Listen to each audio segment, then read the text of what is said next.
Welcome to Mind Your Biz, a new podcast from the Orange County Chamber of Commerce, a fresh, casual space for real conversations about business, life, and community. Hosted by me, Heather Bell, President and CEO. Each episode features one-on-one chats with local business leaders and corporate partners. We go beyond the company's headlines to explore the people behind the success, their passions, insights, and stories. Tune in for honest, inspiring conversations that showcase the human side of business and highlight what makes our county thrive.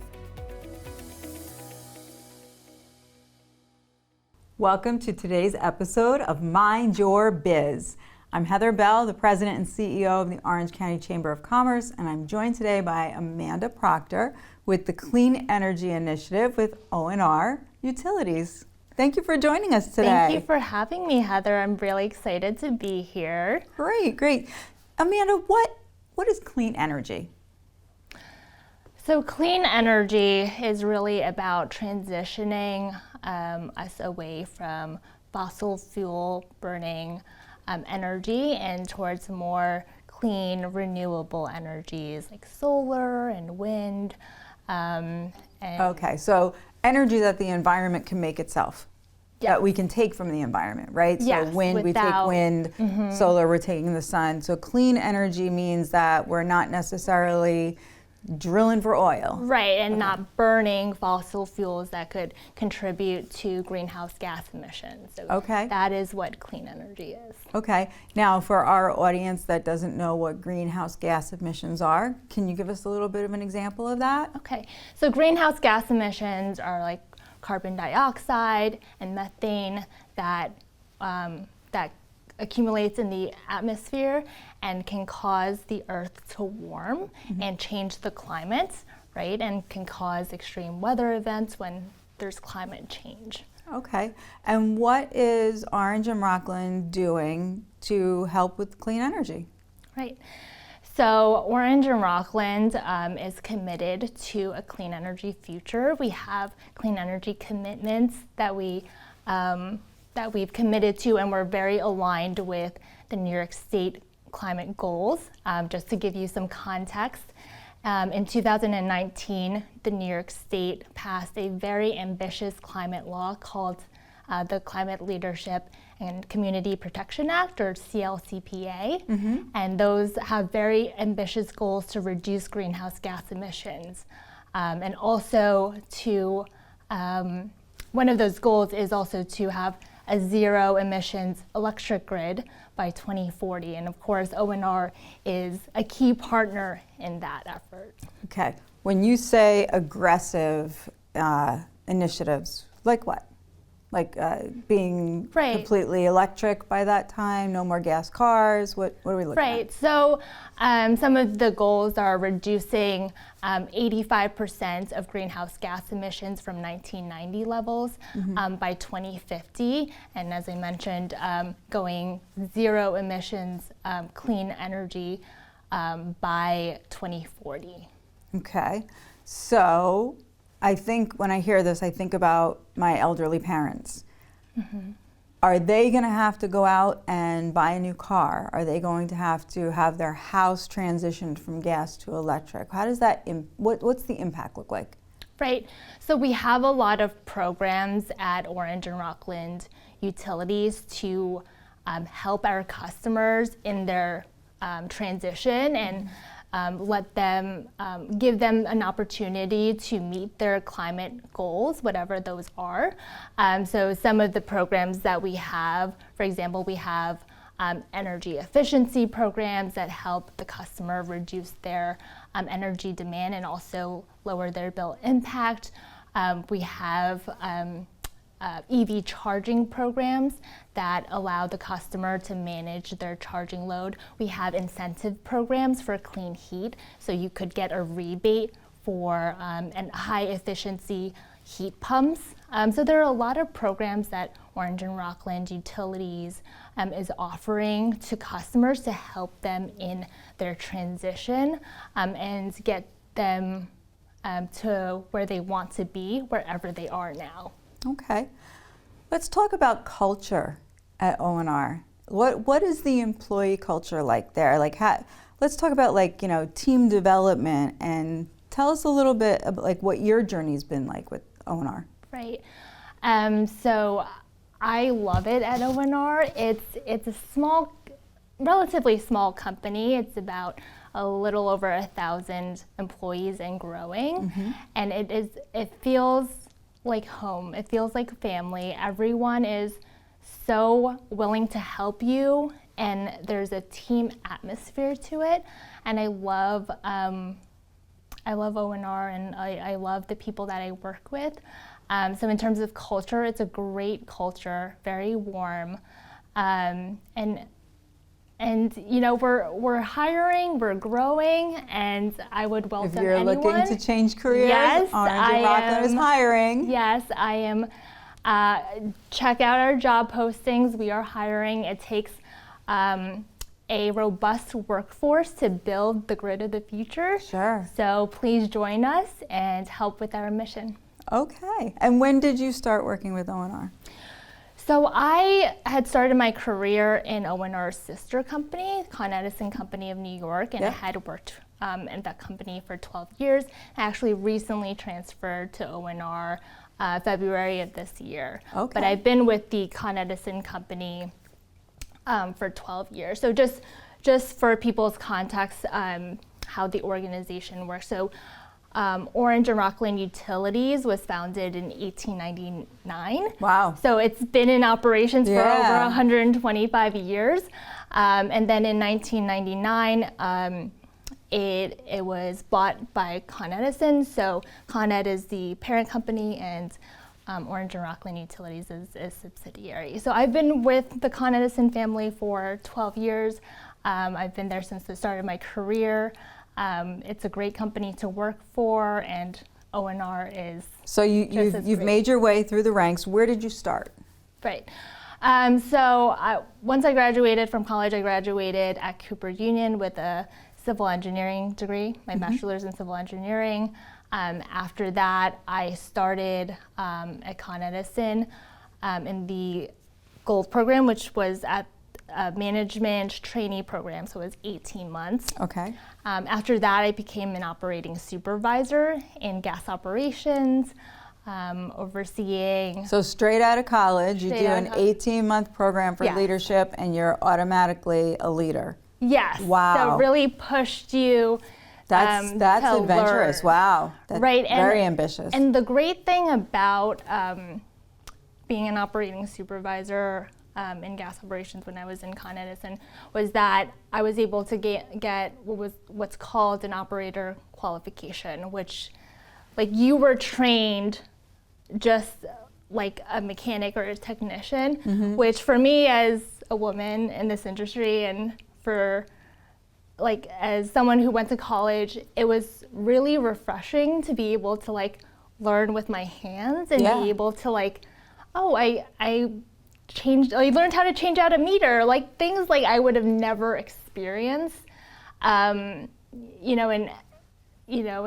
any other industry, being able to learn how to use the equipment and classify a gas leak, right?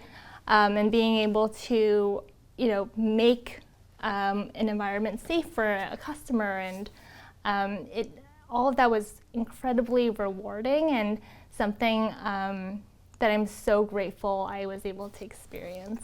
Sounds like it, yeah. So very hands-on, customer-facing. What was your next step? So after I became an operating supervisor, I became a field operations planner, so I moved up the ranks in operations. Then I went into compliance and quality assessment, and then that's when I made the leap from Con Edison to O&R. Wow. And now I am where I am, which is... What an amazing career path you've had, all at the same company. So that's a huge testament as well. You have a very dynamic new CEO. I think she's been in her position for about a year now, Michelle O'Connell. We were very happy to have her as one of our guest panelists for Powered by Women in Orange County. Do you see, as a woman, a distinct difference in leadership between a male and a female? You know, I admire Michelle a lot. I worked with her when I was in Saucony, and I had presented to her when she was a senior vice president on the Saucony side on Con Edison Company of New York. That's what Saucony stands for.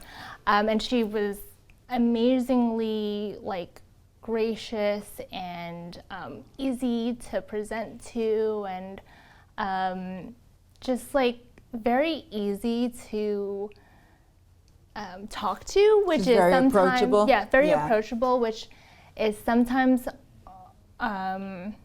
not as common as you would hope in executive leadership. Yeah. But it was really refreshing to meet someone, meet a woman in leadership, and be able to feel comfortable and be able to, speak without, feeling overly intimidated. Yes. Which can be, hard for an executive who walks in the room, and it can be hard to feel comfortable, but she's got a very welcoming persona. I also, as a woman leader, there's times when I'm intimidated by our male counterparts, right? But Michelle, you walk in the room and she soothes you almost. She's got a great personality. Yes. What challenges have you run into in a typically male-dominated role, right? So the field is typically male-dominated. What challenges have you run into as a female in this industry? There are challenges for sure. I think there is a perception that, if you don't look a certain way or you're not typically from the demographic of the people that are in those roles, that maybe you didn't deserve to be there. And I've definitely experienced some of that, unfortunately, as a woman and a minority. And I'm saying in the industry, not at O&R. So I just want to be clear about just that. The industry, right? And that can be challenging for sure. And that's something that people face, unfortunately, in a lot of different places in life. But you don't run into too many female engineers, and I have to say that I commend you. Thank you. Often we have a misconception of what it takes to become what you are, and knowing, I personally know how intense your education is to be an engineer and what an engineer is used for. So, it's just one of those careers that most people don't really understand and don't give a lot of credit to. So I commend you. Thank you. Yeah. And fortunately, right, at O&R, the environment has been incredibly welcoming.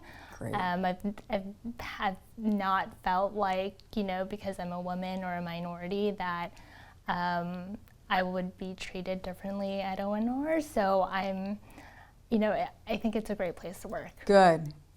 I'm glad to hear that. We're going to get to the part now where we're going to have some fun with you, Amanda. So we have gotten to the part of Mind Your Biz, where we're going to mind Amanda's biz, and we're going to have a little fun with her and ask her some questions. Are you ready? Yeah. All right. What did you want to be when you grew up? Ooh.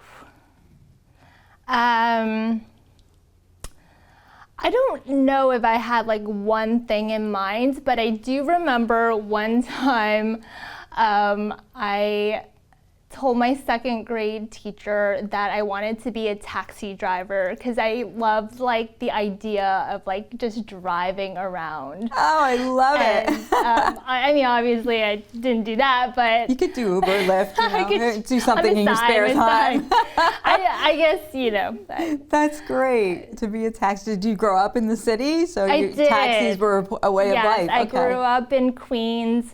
And I was a city girl, and now I live in New Jersey, which is actually, I appreciate the suburb because I lived in the city, and although it was like great to be like so close and like be able to walk places, I really like grass and trees. Yeah. Even driving up here was just gorgeous. It's just gorgeous. Gorgeous this time of year. Yep. Who is your superhero hero?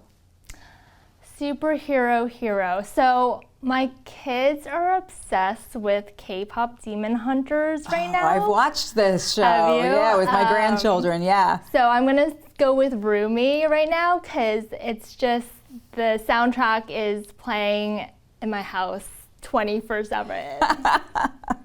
Oh, and what would you say is your favorite song?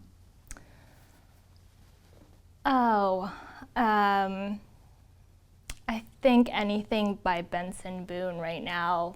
He's a great artist, and I heard he didn't start singing until pretty late in his life, and he's just amazing. So anything by him. Okay. Dogs or cats? Definitely dogs. I am allergic to cats. Oh, well, then that makes the decision for Very you. easy. Yeah. And your favorite food? Oh, that's a tough one. I really like West African food. Yeah, I like the spices and really into like the fried fish and the jollof rice. Yeah, I would say. Is there a West African restaurant near you? Yes, there is. We need to get one of those in Orange County. I'm really into like spicy food, so I can't like really, because I have like 2 girls at home and they're like young, so they're not into spicy. So really, I rarely get an opportunity to. I love, if I want my spice, I actually go Vietnamese because you can increase the spice. So try Vietnamese, and you can decrease the spice for your daughters. Oh, good tip. So thank you so much for joining us today, Amanda. Thank you so much for having me. And that's it for this episode of Mind Your Biz. Again, we are joined by Amanda Proctor, who is with the Clean Energy Initiative with Orange and Rockland Utilities. We were filmed at Forge 28 Studios in Warwick by Diamond Grade Media Productions. Thanks. See you soon.